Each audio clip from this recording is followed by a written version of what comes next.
C'est bon? Ouais, il faut juste accepter. C'est parti. Ok. Alors, l'hyperperméabilité intestinale, les mécanismes, l'impact, les protocoles en naturopathie fonctionnelle. Ça, c'était Votre mon mémoire. sujet. Voilà. Voilà, mon sujet.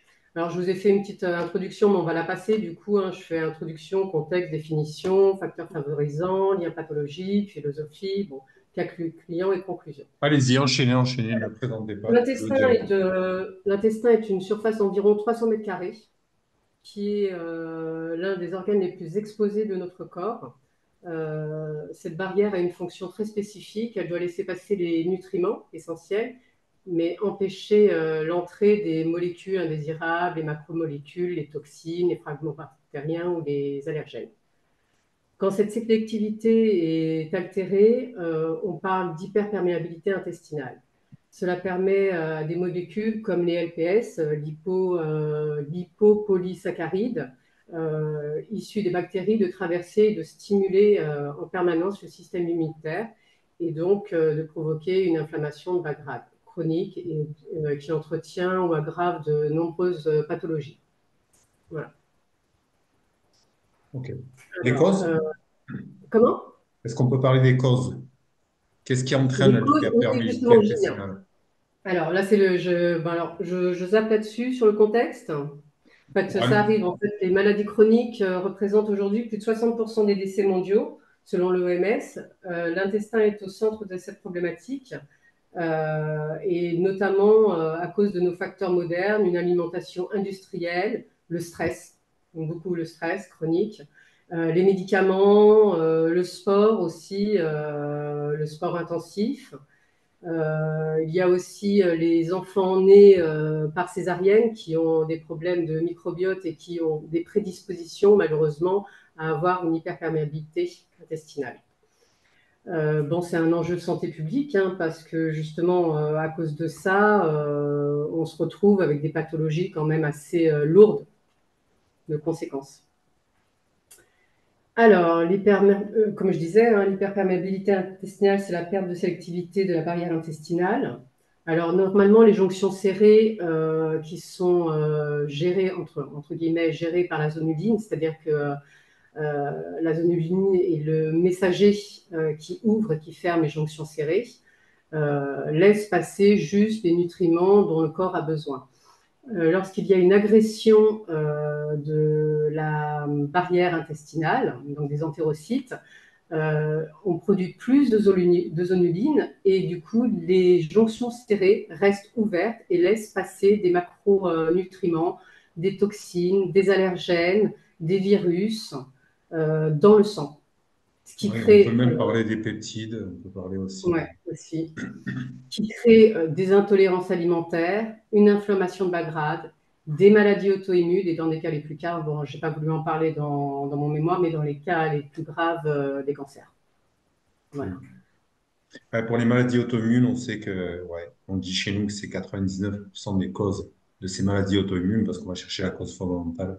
C'est justement l'hyperperméabilité intestinale. En fait, ce qui se passe, c'est que, comme vous l'avez décrit, hein, dès que les jonctions serrées se font de plus en plus lâches, et puis vous avez expliqué le processus par lequel ça se fait, on se retrouve justement avec des peptides de grosse taille, des grosses Hum. bactéries, des aliments, etc., qui se retrouvent directement dans le système circulatoire. Et c'est ce qui va déclencher, comme vous l'avez justement dit, l'inflammation. Maintenant, Ouais, c'est le puisque, système immunitaire. Les antigènes arrivent, le système immunitaire se met en branle-bas de combat, ça crée une ouais, inflammation et ça crée vraiment une inflammation chronique, hein. ouais, il se retourne contre nous, en fait. Il Ouais. considère le moi comme un agresseur.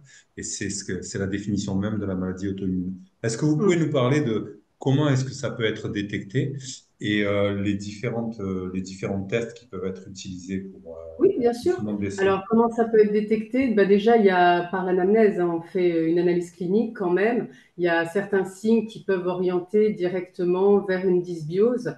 Quand on a une dysbiose chronique, on peut quand même se dire, alors les signes, ça va être des ballonnements, des maux de ventre, une alternation de constipation et de diarrhée. Ça va être aussi des diarrhées hydriques, ça peut être une constipation chronique. Voilà, c'est tout un tas de symptômes ou même certaines maladies de peau qui peuvent aussi orienter vers une forme dysbiose. Donc, c'est tout un tas de symptômes qui vont nous orienter là-dessus. Pour les tests, on a le test qui est. Attendez, comment il s'appelle celui-ci? Je me souviens Le plus. GIMAP, peut-être? Le test lactulose mannitol en Mhm. première attention, qui est le fait de faire boire deux sucres différents. Et en fait, on calcule à la sortie dans les urines le taux de sucre. Et s'il y a un taux de sucre qui est beaucoup trop élevé, on peut en conclure qu'il y a une dysbiose, une grosse dysbiose. Et il y a le test zonuline, bien évidemment, qui est un test sanguin où là, on calcule le taux de zonuline qui est dans le sang, qui ne devrait pas y être, en fait, tout simplement. Est-ce que c'est bon?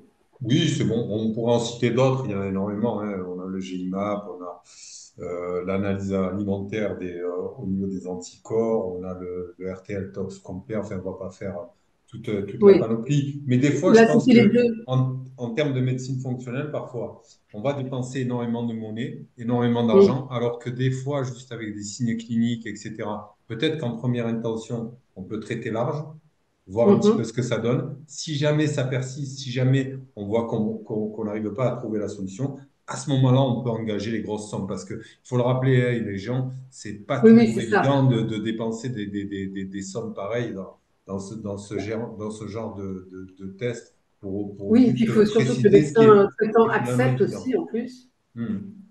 Ouais. Vous Et parliez des problèmes de peau. C'est clair que l'eczéma, psoriasis, l'acné, etc. On sait l'axe intestin-peau. Il y a un superbe article sur notre site qui en parle. Et les gens, ça peut leur paraître assez gonflant qu'on leur répète à chaque fois que tout part de l'estomac, tout part du microbiote, tout part justement de ces dysbioses, mm. de cette hyperperméabilité, etc. Mais en réalité, c'est que sur le terrain, c'est la stricte vérité. Nous qui sommes en pratique et qui recevront des gens, je peux vous garantir que la majorité des maladies chroniques inflammatoires, elles viennent de là, en fait. Ouais, Ouais, entre moi, autres. j'en suis vraiment convaincue, hein. En fait, depuis que je suis toute petite, moi, j'ai grandi dans une famille où mon beau-père était chef cuisinier. C'était un fils de paysan. Tout se recyclait. Les bêtes qu'on élevait, on les tuait, on les mangeait. Tout retournait à la terre. Donc, il y avait vraiment du sens. Et aujourd'hui, notre alimentation est complètement vide de sens, en fait. Elle est Oui, vide de sens, elle est vide de nutriments. ça avait été Et, démontré par Weston Price. Weston mm, Price, c'était un dentiste canadien. Alors, je le répète souvent, hein, mais c'est vrai, c'est super important les travaux de Weston Price parce que on s'est rendu compte que les tribus, si vous voulez, qui étaient éloignées, reculées et qui mangeaient toujours de manière ancestrale, c'est pour ça qu'on parle nous, beaucoup mm, du régime paléo, etc. On essaie de revenir à une alimentation qui est hypotoxique. Donc ça, c'est vraiment mm, le gros problème de l'alimentation industrielle moderne, c'est la toxicité de cette alimentation, mais pas que, parce que on sait aussi que quand on subit des stress, il faut aussi une résilience métabolique. Et pour qu'il y ait résilience métabolique, il faut absolument qu'il y ait une réserve métabolique. Donc voilà, en gros, dans les grandes lignes. Mais justement, ça me permet mm. d'enchaîner et de vous demander quel genre de protocole on peut mettre en place. Parce que, bon, mais déjà, ce qu'on pourrait dire, c'est, vous avez mentionné les problèmes de peau, vous avez mentionné les problèmes auto-humains, vous avez mentionné les problèmes de maladies chroniques inflammatoires, comme vous aller aussi Oui, jusqu'au métabolique cancer, aussi, hein. etc. Ouais, voilà. Et on peut avoir aussi, vous savez que la Oui, dépression, ah bah ça, c'est un voilà, service, l'axe tu vois. intestin-cerveau, là encore une fois, c'est complètement avéré. Et donc, il y a beaucoup de gens qu'on va diagnostiquer schizophrènes, déprimés, etc. Bien souvent, en fait, il s'agit d'une dysbiose. Donc, c'est vraiment, voilà, c'est quelque chose à savoir. Donc, je Mais vous en fait, écoute là maintenant. Ouais, allez-y. ouais, pour le stress, c'est super intéressant de se rendre compte qu'en fait, c'est vraiment un cercle vicieux. C'est stress, cortisol, du coup, altération de la barrière, ça reproduit du cortisol, donc re-stress, et en fait, ça n'en finit pas. Ouais, Euh, la il y a fameuse aussi distribution de l'axe HPA. Vous savez qu'en ce moment, il y a un gros débat Pourquoi? entre Georges Mouton et puis des gens qui sont en train de l'attaquer sur Internet. Bon, après, moi, ce Moi, qui est j'aime assez bien Georges marrant, Mouton. moi aussi, mais après, voilà, il y a des trucs où les médecins fonctionnels en général, leur histoire de prénénolone et tout, on va pas développer ici. Bref, je vais pas Ouais, non, il commencer. y a des Je vais trucs pas un peu commencer. réac, mais bon. Allez, on va enchaîner. Je vais vous demander de nous présenter un petit peu l'approche. Comment est-ce que en médecine fonctionnelle ou en naturopathie fonctionnelle, en ce qui nous concerne, comment est-ce que la prise en charge s'effectue pour Alors, je vais passer mes l'hyperperméabilité petits intestinale? slides. OK, bon, alors les faveurs favorisant, évaluation, ça on a vu du coup.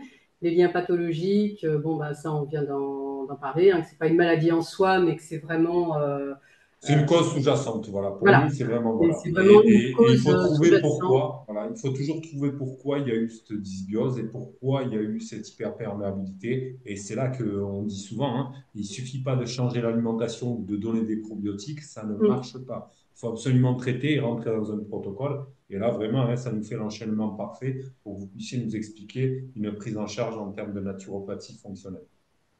Alors, une prise en charge, déjà, il y a l'anamnèse, hein. L'anamnèse, on ne peut pas passer outre ça. C'est 1 heure et demie de questions à discuter avec la personne, à tout décortiquer, que ce soit son style de vie, son alimentation, parfois même un peu ses traumas, parce que, comme on en parlait, le stress, les choses qui restent à l'intérieur. Donc, on est obligé d'avoir cette partie un petit peu psychologique, un peu empathique, beaucoup clinique.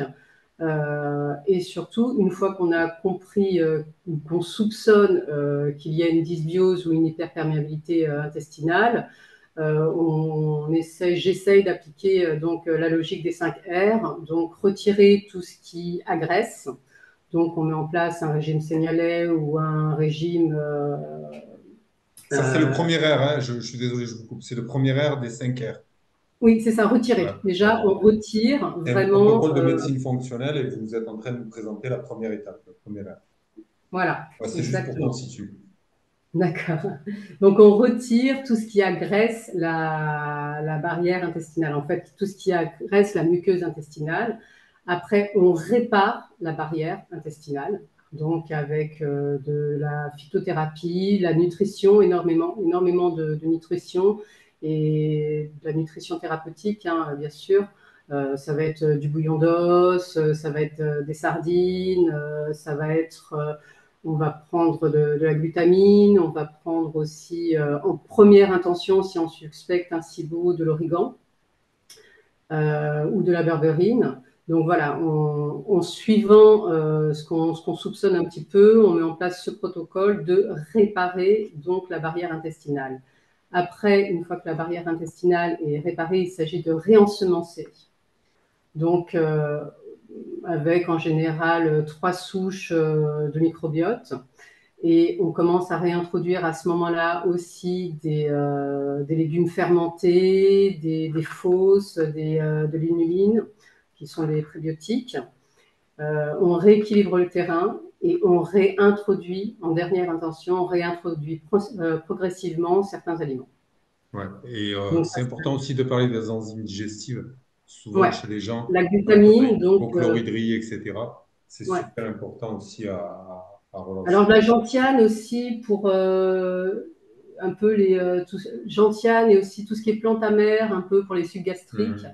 Aussi, je Après, pense après, que attention, on fait attention à ne pas donner parce que si jamais quelqu'un tombe sur cette vidéo, il y a toujours des interactions plantes-médicaments. Il faut oui, toujours se référer à un professionnel quand on veut se faire oui, oui, accompagner. Mais nous, dans les grandes lignes, on a bien compris que la première étape, ben, c'était de remplacer de l'éviction, hein. Il faut absolument faire de l'éviction, peut-être partir d'un paléo-auto-immun, peut-être partir de pire, hein, d'un carnivore, oui, etc. Puis après, en parallèle de ça, comme on l'a dit, hein, on ne peut pas juste se contenter de changer l'alimentation, il faut absolument traiter. Et là, vous l'avez ouais, bien expliqué. Après, les protocoles que nous, on utilise, on ne va pas le détailler oui, voilà, hein, dans les grandes lignes. On va juste expliquer que il faut absolument traiter de manière intelligente, le faire de la manière la plus large possible, parce qu'on ne sait jamais, hein, les tests, c'est bien, ça dit certaines choses, mais il peut y avoir plusieurs choses. Donc, c'est pour ça que le exactement. complément entre parfois la phyto, l'aroma, c'est assez intelligent. Après, vous Ouais, nous avez dit pour la deuxième phase, c'était de réensemencer. Ça, c'est oui. clair et net, hein. Mais réensemencer, c'est pas que les probiotiques. Il faut Non, aussi non, la c'est aussi, qualité de ouais, probiotiques. Il y a les enzymes, il y a les fibres. il y a tout un tas de choses auxquelles les gens ne pensent pas. C'est pour ça que bricoler dans son coin, c'est pas terrible. Il vaut mieux se faire accompagner. Et là, maintenant, le troisième R, c'était, en gros, c'était à peu près la même chose. On avait, Oui, euh, rééquilibrer le terrain, et là on arrive sur quelque chose où on peut basculer quand même, réintroduire, on commence à repenser un petit peu à certains aliments qui vont pouvoir être réintroduits doucement, donc on commence à préparer, on reste, donc on stabilise tout ce qui a été fait, et en même temps on commence doucement à réintroduire certains aliments, tout en sachant que bien sûr, bien souvent, il y aura des aliments qui seront souvent exclus de façon définitive Et après, il y pour a citer. la quatrième étape, c'est très intéressant parce que il ne s'agit pas juste de nettoyer, il ne s'agit pas juste de faire les trois étapes qu'on a dit, il faut aussi Ouais. réparer. Et là, c'est super intéressant parce que justement, il y a tout un tas de... Bon, on ne va pas donner toutes les supplémentations qu'on devrait donner, mais Mm. il y a des aliments, il y a une supplémentation intelligente. C'est pas la peine d'en faire l'énuméré complet, Mm. mais on sait par exemple que ben, la glutamine, hein, qu'on va retrouver dans le bouillon Évidemment. d'os, on sait, voilà, il y a tout Mm. un tas de choses qu'on peut mettre en place et c'est toujours, encore une fois, en fonction de la personne qu'on a en face de nous. Donc ça, Oui. c'est le quatrième. Et je vous laisse nous expliquer le cinquième. Et ben, le cinquième, c'est donc de réintroduire vraiment certains aliments en testant leur digestibilité. Donc on réintroduit un aliment. On attend 5 jours, on voit s'il s'est passé quelque chose, des ballonnements, des flatulences, ce genre de choses. Si jamais il y a eu tout ça, bon, ben, on sait que c'est un aliment qu'il faut éliminer, c'est un aliment sur lequel il y aura une intolérance. Et puis surtout, on essaie d'arriver sur une alimentation thérapeutique viable sur le long terme. Donc, on cherche, le but, c'est vraiment de faire comprendre à la personne quelles sont les choses qui vont être bonnes pour elle. Donc, si j'ai bien Euh, compris, il ne s'agit pas de mettre systématiquement et automatiquement les gens sur des FODMAP qui sont intenables sur le non, long terme, mais plutôt de le construire avec la personne et par une bien approche sûr. participative avec plusieurs rendez-vous. Voilà. Bien sûr, Donc, évidemment. Parce le, qu'en fait, on est tous différents. Donc, ce qui marche pour l'un peut ne pas fonctionner pour l'autre. Donc, on est obligé à un moment donné de s'adapter au niveau alimentaire aussi. Il y a exactement. ce que la personne tolère, et puis il y a aussi les goûts. Il y a les goûts qui sont propres à chacun. Donc, on est aussi obligé de jongler un petit peu avec ça. Exactement. Et puis les préférences de chacun. Et c'est là que Mm, justement la supplémentation intelligente, parce que par exemple, il y a des gens qui peuvent absolument pas supporter de manger du poisson. Peut-être que là, mm, c'est intéressant de leur supplémenter de l'huile de poisson. Mais voilà, toujours une huile de poisson qui soit vraiment de qualité irréprochable. Je mm. pense à Rosita, par exemple. J'ai aucun lien, j'ai absolument aucun lien avec ces gens-là. Mais c'est vrai que Mm. Rosita, c'est peut-être une des seules huiles de poisson que je connaisse qui n'est pas rance. Donc vraiment, D'accord. Rosita, Rosita. Voilà. Et c'est encore Ouais. fabriqué de manière artisanale parce que le gros problème des huiles de poisson, c'est qu'elles Mm, deviennent vite rances et qu'elles sont très instables. Et que mm. dès qu'elles sont touchées par un petit peu de lumière, etc., ou si c'est un petit peu chauffé, ben, ça devient de suite voilà, plus problématique qu'utile. Mm. Sur le dernier R, on parle de rééquilibrer et de réajuster certains paramètres parce que, comme vous le savez, il ne s'agit pas juste de traiter et d'adapter l'alimentation, on doit Mm. absolument aussi gérer tous les autres paramètres de l'exposome. Est-ce que vous pouvez m'en dire plus? Ah oui, il y a aussi toute la phase psycho-émotionnelle, hein. Il y a le stress qui, d'ailleurs, qui doit être pris dès le premier moment, hein, dès qu'on commence avec la personne. Il faut vraiment prendre en compte cette phase de stress qui doit être aussi gérée dans un premier temps, peut-être avec un petit peu de phyto, mais aussi beaucoup avec de la cohérence cardiaque, du yoga, de l'exercice. Tout ce qui est de la musique, peu importe, tout ce qui peut faire du bien et apaiser la personne. Pour les cas les plus compliqués, effectivement, orienter vers une personne qui sera plus habilitée, un psychothérapeute ou psychologue ou kinésiologue, peu importe. En fait, tout ce qui peut faire en sorte que la personne ne soit plus stressée, en fait, parce que c'est très complémentaire, comme on disait tout à l'heure, c'est quelque chose qui est vraiment très complémentaire. On ne peut pas passer en dehors de ça. Enfin, des fois, il faut peut-être aussi casser un petit peu les habitudes. On parle de neuroplasticité. on parle d'envoyer les gens pour justement changer ces réflexes qu'ils ont et les réactions qu'ils peuvent avoir face à certains événements qui leur arrivent, face à certaines situations. C'est pas chose aisée, mais comme on le dit dans un de nos articles, si on veut réussir le changement, il faut absolument changer petit.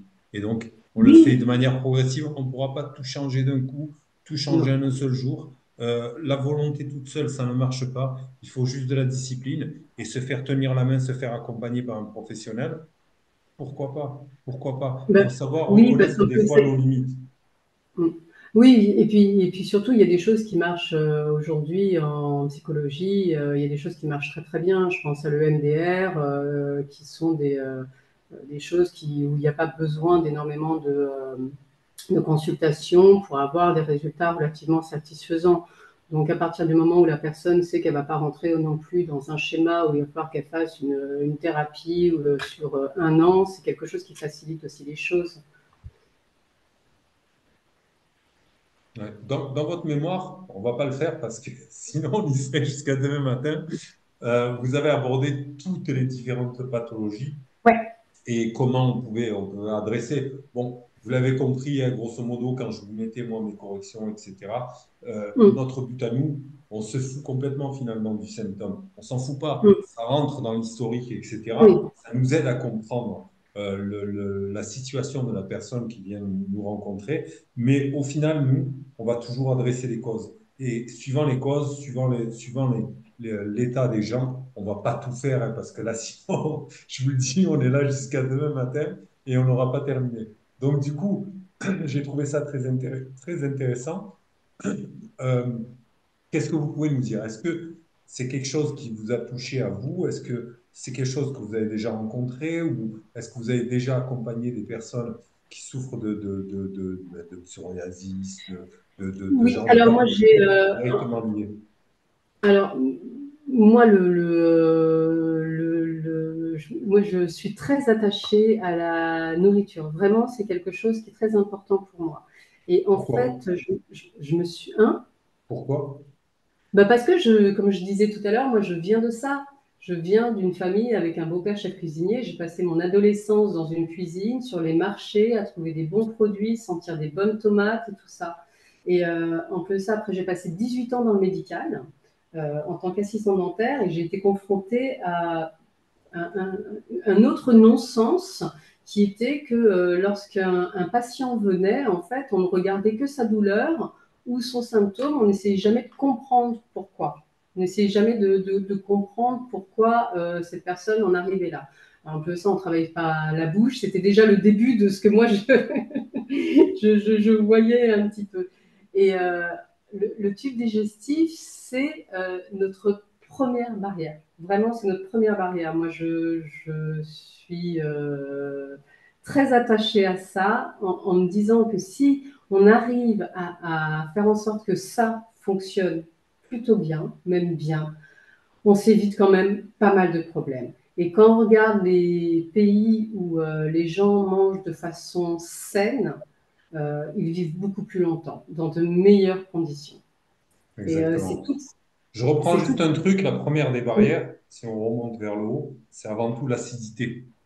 ouais, Ouais, il y a beaucoup de thérapeutes qui y pensent pas. Et c'est pour ça que tout à l'heure, quand vous avez mentionné les différentes choses qu'on peut faire, je mentionnais les enzymes, parce que mm, malheureusement, il y a énormément de gens qui n'y pensent pas. On sait il y a énormément de choses qui se font au niveau de l'estomac, hein, ne serait-ce que la vitamine B12 au travers du facteur intrinsèque. Donc, avoir une acidité optimale, c'est sans doute la première des étapes, en même temps que l'on est en train de traiter l'état de l'intestin et faire en sorte justement qu'il n'y ait pas cette perméabilité et qu'il n'y ait pas mm, des constipations, les diarrhées. Vous avez absolument raison hein, quand vous l'avez mentionné. Avoir des alternances entre diarrhée et constipation, avoir des constipations, aller aux toilettes qu'une fois tous les 2 jours, tous les 3 jours. Tout ça, c'est des situations qui sont pas normales et qu'on ne devrait jamais considérer comme normales. Mais beaucoup bah de gens ne c'est savent pas ce qu'est la santé, donc forcément, ils peuvent pas déceler pourquoi ils ont tel problème, pourquoi ils font jamais le lien. Donc constipation, ils disent bon, c'est normal, j'y vais une fois tous les 2 jours. Non, non, faut non, absolument, non, voilà. constipation, c'est pas normal. C'est en Ayurveda, on dit qu'une demi-heure après s'être levé, on doit aller aux toilettes. Ouais, C'est un corps qui fonctionne bien, c'est un corps qui se met en action, qui se purifie déjà de tout ce qu'il a emmagasiné la veille, et comme ça, hop, il commence bien la journée. ouais. Donc, un corps qui ne va pas aux toilettes, c'est un corps qui est engorgé. C'est un corps qui ne fonctionne pas. Exactement. Ouais, je donne souvent l'image d'une poubelle qu'on a dans la cuisine. Si on la vide pas, si on continue à mettre dedans et que ça commence à déborder, ben, au bout d'un moment, on a les moustiques, on a les bactéries, on a tout. Ça commence à sentir, ça commence. Mais c'est exactement la même chose, hein. Ouais, c'est la même chose. Les Espagnols, ils disent movimiento es vida. Et les fumeurs, ils vont vous dire les 3 C. Cigarette, café, caca. C'est c'est- Super. c'est pas très gracieux, mais c'est la stricte vérité. Ouais. Enfin, eux, ils ont leurs habitudes, leurs rituels, mais c'est juste pour souligner que oui. Puis après, on n'est pas obligé d'y aller le matin au réveil, hein. Ouais, ouais. Mais quand même, y aller une fois Ouais. dans la journée, il me semble que c'est normal. Ne pas être Ouais. ballonné, c'est aussi normal. Péter toutes les 2 secondes, avoir des pets toutes les 2 secondes, c'est pas normal. C'est pas normal. C'est pas normal. Mais moi, à l'époque, j'étais, voilà, Mm. avant de connaître mon métier, de faire ce que je faisais, on avait une dysbiose, mais on n'en savait rien, quoi. Toutes les 2 secondes et tout, même ma femme, quand je l'épousais, elle me dit, entre quand je t'ai épousé et maintenant, c'est le jour et la nuit. Elle me dit, c'était juste Mm. incroyable. C'est juste incroyable. Donc, ouais, on ne connaît pas la santé. Si on ne connaît pas ce que c'est la santé, on ne se rend pas compte que des choses comme ça, c'est des choses qui sont anormales. Et puis pour revenir à ce que vous me demandiez, si j'avais des gens dans mon entourage, en fait, oui, j'ai beaucoup de personnes dans mon entourage qui mangent vraiment, vraiment mal et qui ont des gros problèmes, en fait, donc diabète, obésité, Ouais, il ne faut pas le bipolarité. négliger. Ouais, ouais, il y a vraiment des choses assez fortes, quoi. Donc, du coup, oui, c'est quelque chose qui me parle aussi. Ok. C'est, Marion, est-ce que tu as des Oui, questions pour Valérie? oui. Alors, moi déjà, j'aurais parlé de première barrière au niveau de la bouche, c'est-à-dire que vous n'avez pas oui, parlé de la mastication, c'est quand même hyper important. Et la alors, majorité, c'est vrai, comme on, j'étais dans le dentaire, en plus, c'est oui. un peu. Et en fait, c'est vrai qu'il y a beaucoup de gens qui mangent beaucoup trop vite, qui mastiquent Ouais. pas, et on se retrouve avec des gros résidus alimentaires. Et ça, c'est déjà le premier souci, en fait. Ça, c'est Mm. important d'en parler. Moi, j'aurais bien aimé que vous avez parlé du stress, mais pas énormément, en fait. Et aujourd'hui, on parle beaucoup de la médecine mitochondriale, en fait. Et moi, j'aurais aimé que vous parliez un petit peu des mitochondries, parce que on sait que la première cause, finalement, d'une hyperperméabilité intestinale, c'est un stress oxydatif. Et quand on parle stress oxydatif, on parle mitochondries, parce qu'il y a un problème au niveau de l'énergétique. Et il faut avoir des Mhm. mitochondries en bonne santé, en fait. Mm. Et du coup, c'est vrai que je trouve que vous êtes resté quand même assez cantonné sur le système digestif. On Mhm. peut parler aussi d'hyperperméabilité de la barrière hémato-encéphalique. J'aurais bien aimé que vous m'expliquiez le lien, en fait. Ouais, alors, en fait, si vous voulez, j'ai déjà fait plus de 50 pages au niveau du mémoire. Oui, mais c'est vrai que vous Ouais. avez répété beaucoup de fois la même chose. Ouais, après, voilà, c'est juste la critique qu'on pourrait Mm. faire, oui, c'est vrai, Oui, c'est que c'est parti trop sur les symptômes et on aurait pu oui, partir. Mais tout est lié, tout est lié. De oui, toute façon, quand Oui, on en fait, commence à c'était avoir une ça. C'était surtout. hyperperméabilité et tout ça, oui, l'oxygénation des mitochondries se fait beaucoup plus mal, l'inflammation se répand. Voilà, si les mitochondries ne vont pas, rien ne va. Ça, c'est mm, clair et net. C'est clair et net. Mais c'est pas Mais seulement sinon, voilà, pour c'est pas l'intestin, hein, au évident. niveau des mitochondries, hein.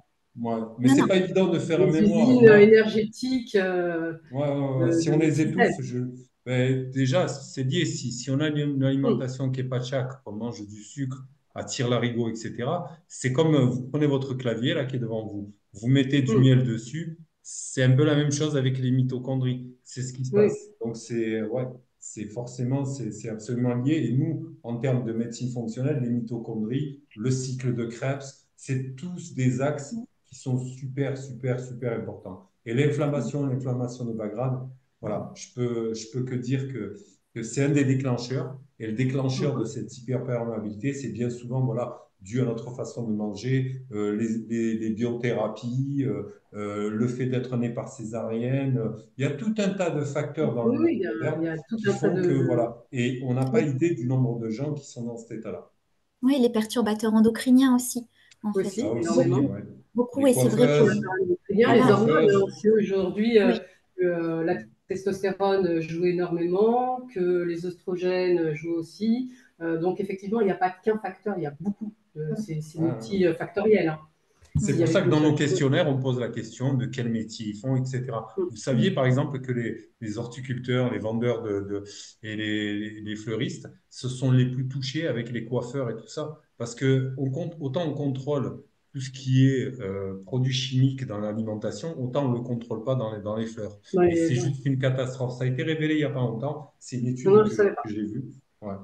Donc voilà, on est d'accord pour dire que les paramètres, le monde moderne, tout ce qui est exposome, tout ce qui nous touche, va avoir une incidence sur notre digestion et va avoir finalement une incidence sur notre santé parce que énormément de maladies proviennent justement Mm. de ce dysbiosis. C'est pour ça que je vous félicite, c'est un super sujet que vous avez choisi et ben, on ne peut pas vous en demander plus. Après, la façon dont a été structuré le document, bon, on peut l'excuser parce que on peut En comprendre fait, c'était vraiment pour qu'on soit parti à appuyer. vouloir tout traiter, mais Mm. c'est une déformation qu'il ne faut pas avoir parce que chez nous, il faut absolument rester la cause de la cause, sur la Mm. causalité de l'événement. Après, le symptôme en lui-même, la façon dont on va le prendre en charge, c'est pas un souci, mais comprendre vraiment la cause fondamentale et venir la traiter, c'est vraiment, voilà, Mm. c'est le cœur de métier d'un médecin d'un médecin fonctionnel ou d'un naturopathe fonctionnel tel que nous, on essaie de vous former. En Ok. conclusion, qu'est-ce que vous auriez dit sur votre formation, sur le déroulé de votre parcours? Je vous félicite, hein, c'est pas donné à tout le monde d'arriver au bout. Ouais, c'était très important pour moi. Ce que ces 2 ans de formation, ça a été très enrichissant. J'ai appris énormément de choses. Ça a aussi consolidé beaucoup de choses que je savais de façon un peu intuitive. Et puis, quelque part, au cours de ces 2 ans, parce que du coup, ça a duré 2 ans, hein, C'est du quasiment, travail.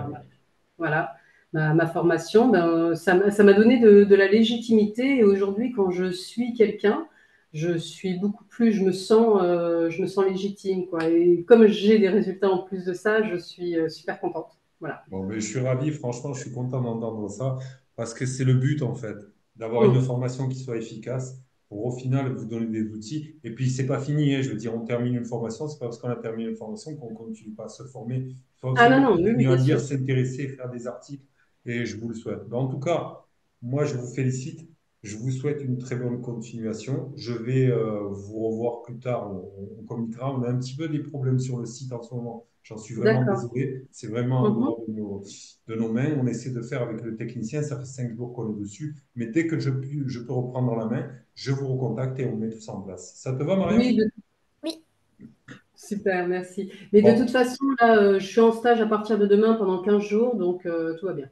bon, mais nickel. Bon, mais c'est très bien. C'est super. En plus, vous enchaînez super bien. Bon, en tout cas, merci pour la Merci à vous. présentation. Je vous félicite encore une fois et je vous dis une très bonne soirée. On se dit à très vite. Merci, au Au revoir. revoir. Ciao, ciao.